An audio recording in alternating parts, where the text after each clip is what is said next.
Hi, Aquarius. Welcome to your February 2016 General Tarotscope. It's Rena here. Anyway, I think that this is going to be a really good month for money when it comes to the transits for you. And of course, it's your birthday month for a lot of you, so happy birthday. And the sun is starting out the month in your first house of the self, and this is always good for any kind of self promotion that you have to do because you have, like, I think, a little extra confidence and maybe a little glow about you. And then on the 19th of February, the sun goes into the second house. And so the focus becomes on the way that you make money. And every time that we have a birthday, we have a new solar cycle. And this is a great time for a makeover in terms of how you want to see yourself in the coming year and how you want to be seen by others.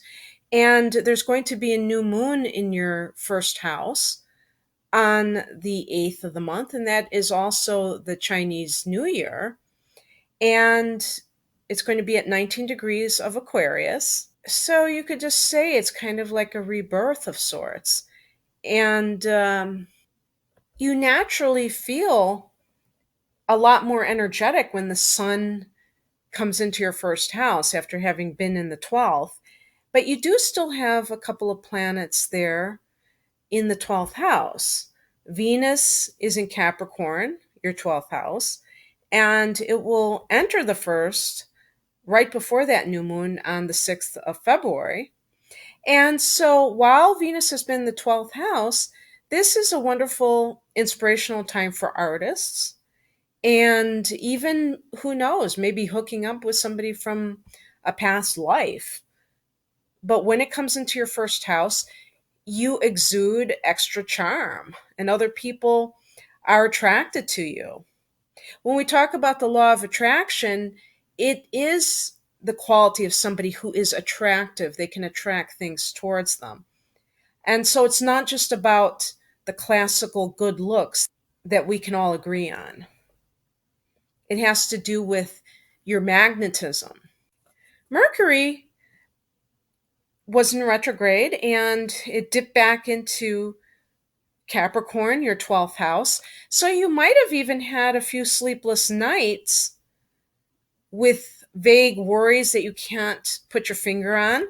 But on the 14th of February, Mercury re enters Aquarius and it gets back to that point of 1 degree the following day on the 15th, which was where it went retrograde back on January 5th. So this is an important date because this is when it comes out of its shadow and things really come up to speed.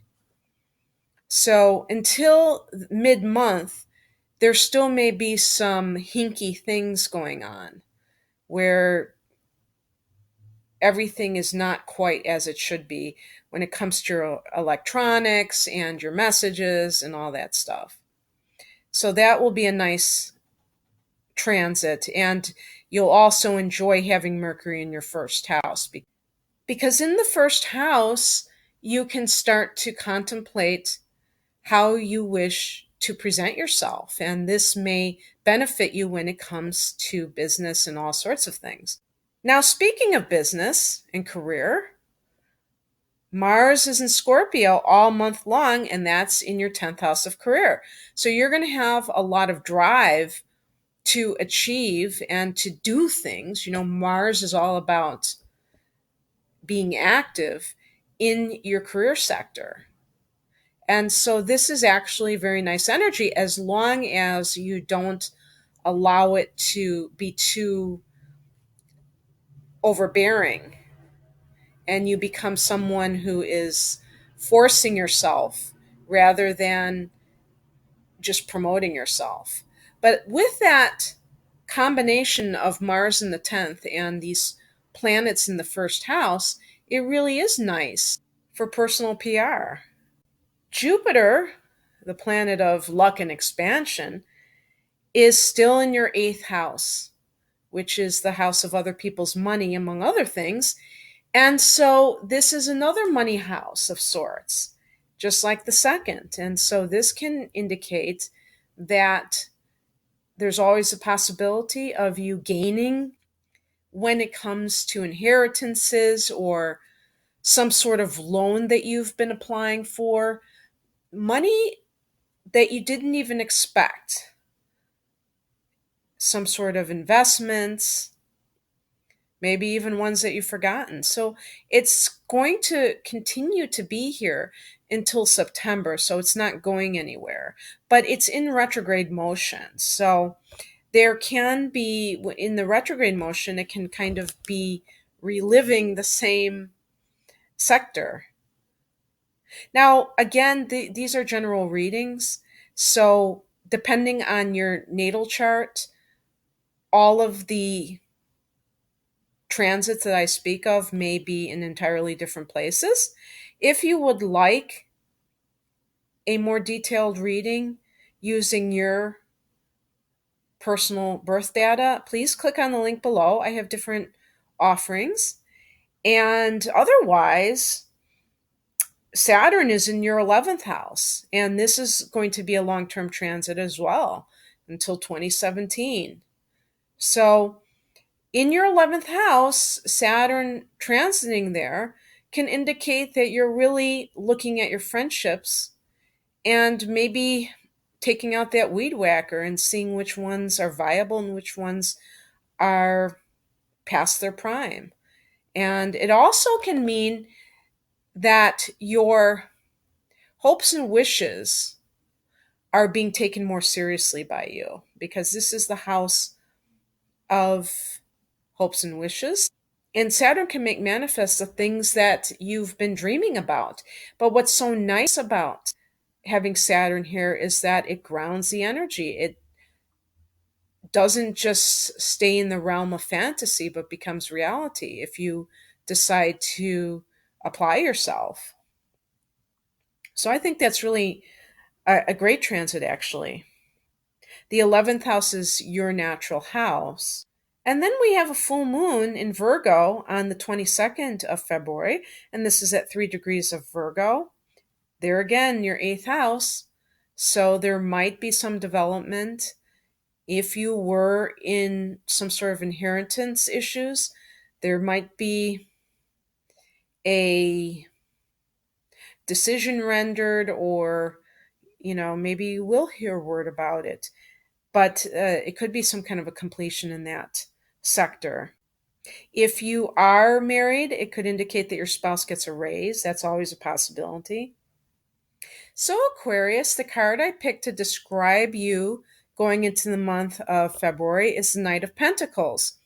So, you may be really plodding away at your job. You may be very hard at work.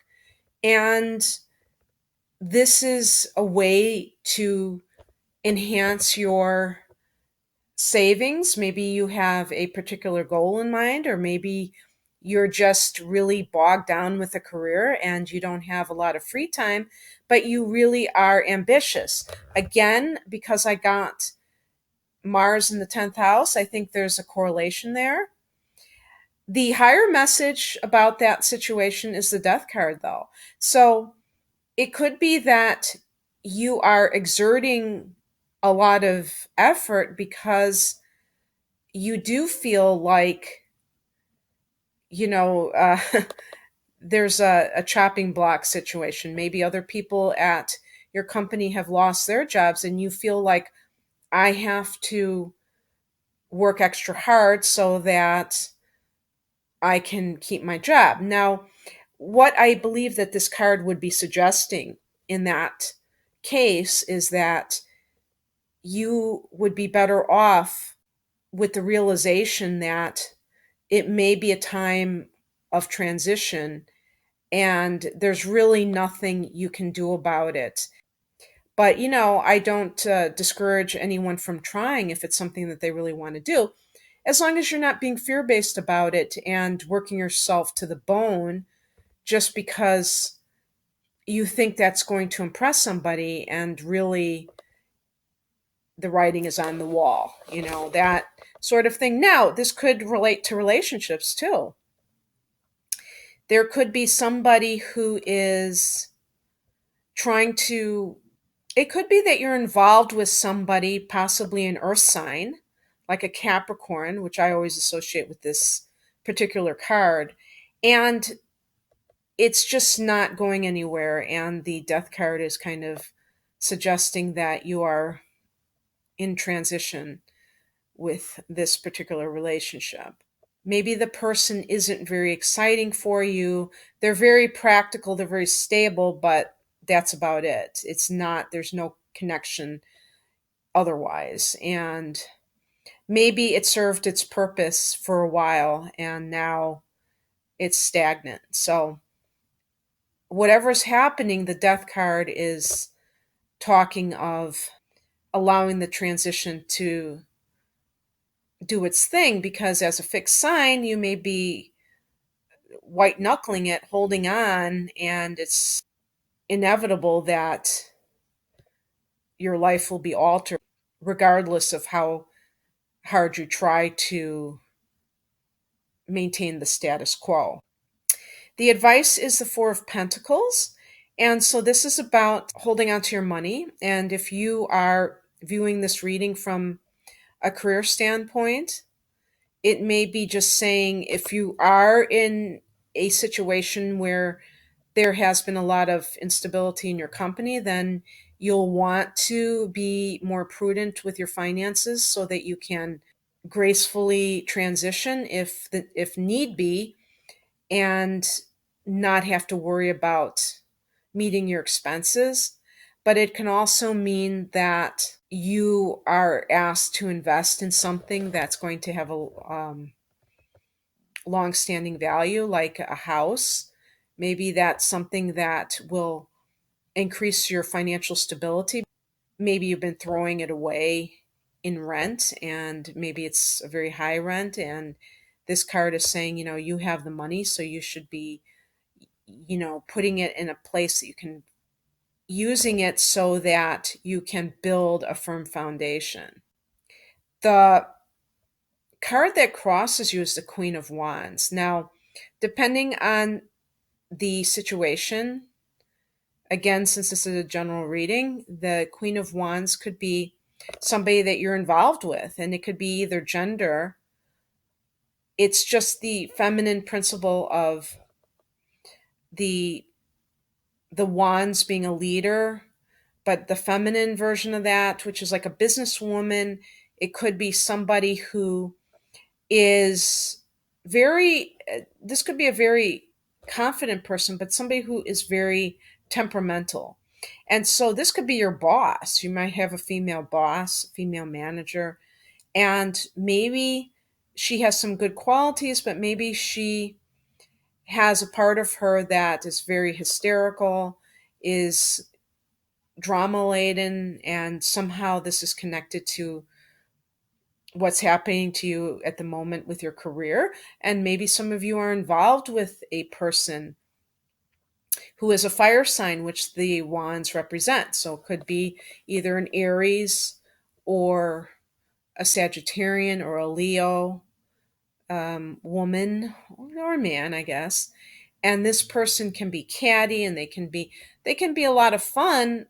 Queens can also relate to mothers. So it could be if you have a mother who is overbearing, or who comes into your life from time to time and turns everything upside down because she is temperamental. This might be indicating that you'll have to deal with this now. There are a lot of good qualities to the Queen of Wands, but because this is in the obstacle position, I'm looking at more of the shadow aspects of this person.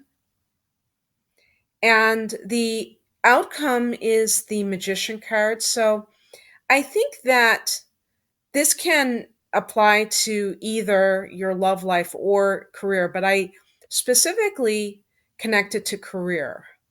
And so the reason I like this as an outcome is because I think that if I'm correct with some of you, that you are trying to work extra hard in order to make sure that you keep your job, that the magician card is saying that you are a conscious co-creator and you can attract what you want without having to beat your brains in trying to do so.